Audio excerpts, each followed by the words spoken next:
Hello guys, welcome to my channel let's take judiciary.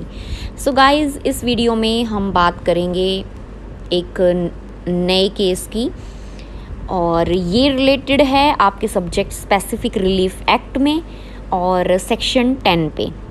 और mainly जो इसमें question apply जो उठा है, इस क्वेश्चन जिसके ऊपर ये केस है वो मेनली है जो हमारी स्पेसिफिक रिलीफ एक्ट की 2018 की अमेंडमेंट हुई है उस पर।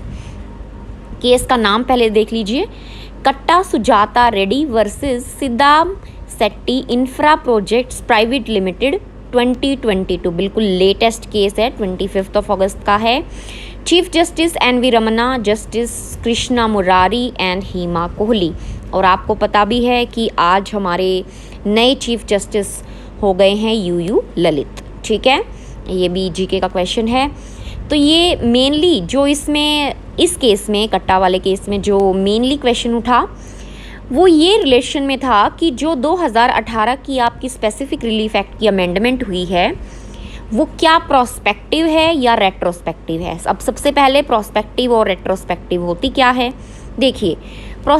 अगर कोई अमेंडमेंट हुई है तो प्रोस्पेक्टिव का मतलब होता है उस डेट के बाद जो भी है वो अप्लाई होगा, और रेट्रोस्पेक्टिव है कि उस जो अमेंडमेंट की डेट है उससे पहले से वो अप्लाई हो जाएगा, रेट्रो।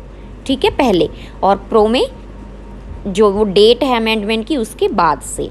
ठीक है।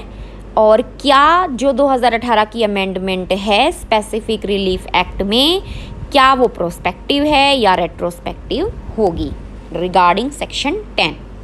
ठीक है। एंड इस केस में जो बताया था वो प्रोस्पेक्टिव था, यानी कि रेट्रो नहीं है, वो प्रोस्पेक्टिव है, अमेंडमेंट की डेट के बाद अप्लाई होगा। और can't apply to those transaction जो फोर्स में आने से पहले हुए हैं, उन पे अप्लाई नहीं होगा।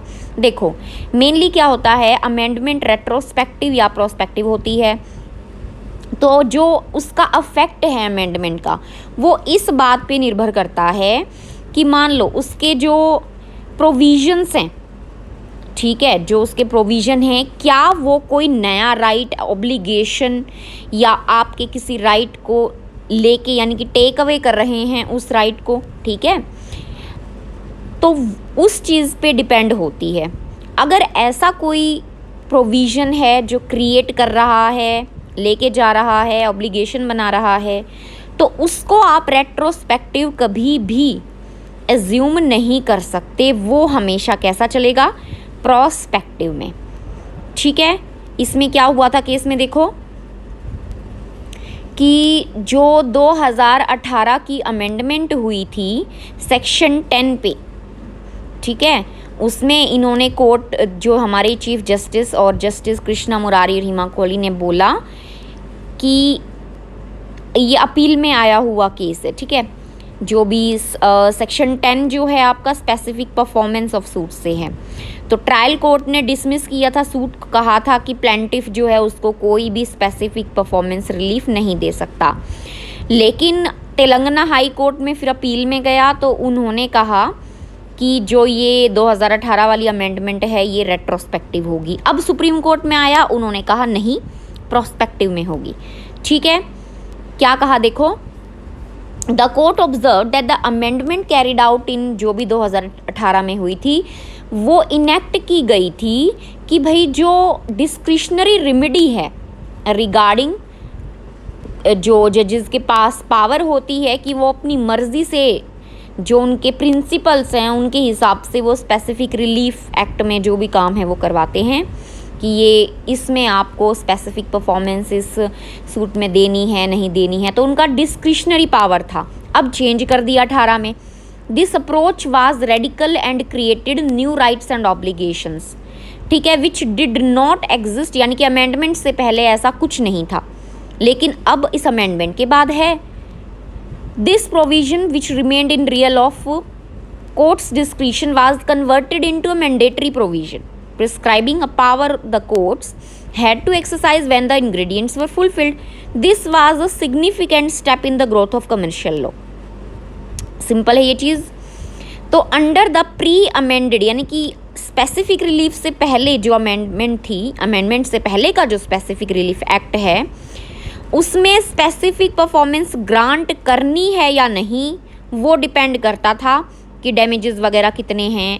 अब ये बिल्कुल छोड़ दिया, इसमें अमेंडमेंट में बिल्कुल डन अवे कर दिया, और इसमें आपको कुछ चीज़ें बताई कि जो ये हैं ये ज़रूरी फॉलो करनी होंगी। प्रोसीजरल जो है 18 की अमेंडमेंट नहीं होगी, यानी कि ये केवल जो 2000 की अमेंडमेंट है वो प्रोसीजरल नहीं है।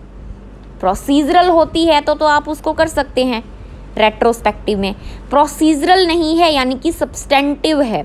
अब सब्सटेंटिव है तो यानी कि कोई नया क्रिएट कर रही है राइट, तो यानी कि वो क्या चलेगी अगर कर रही है राइट, तो प्रोस्पेक्टिव, ठीक है, जहाँ से अमेंड हुआ है उसकी डेट के बाद। व्हेन अ सब्सटेंटिव, अब इसमें देखो सब्सटेंटिव के बारे में बता दिया। When a substantive law is brought about by amendment, जो सेक्शन 10 में क्या किया substantive law, there is no assumption that the same ought to be given retrospective effect. Rather, there is a requirement for the legislature to expressly clarify whether aforesaid amendments ought to be retrospective या नहीं है। ठीक है, इसी discussion के बाद ये तय किया गया अफेक्ट जो है अमेंडमेंट का बाय सब्सटीट्यूशन, इसको सब्सटीट्यूट किया ना इस सेक्शन को एसआरए में। देखिए इस केस को आप ज़रूरी नहीं है सेक्शन 10 में ही लिखेंगे, क्योंकि मेन मुद्दा सेक्शन 10 का इसमें नहीं है।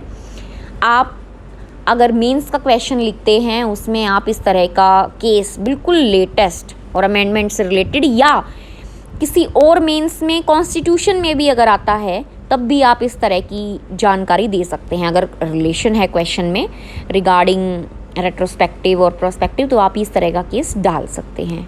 ठीक है, तो the effect of amendment by substitution would be that the earlier provision would be repealed. ठीक है, अर्लियर जो प्रोविजन थे पहले के वो रिपील हो गए और अमेंडेड प्रोविजन जो है पुराने की जगह पे आ गया।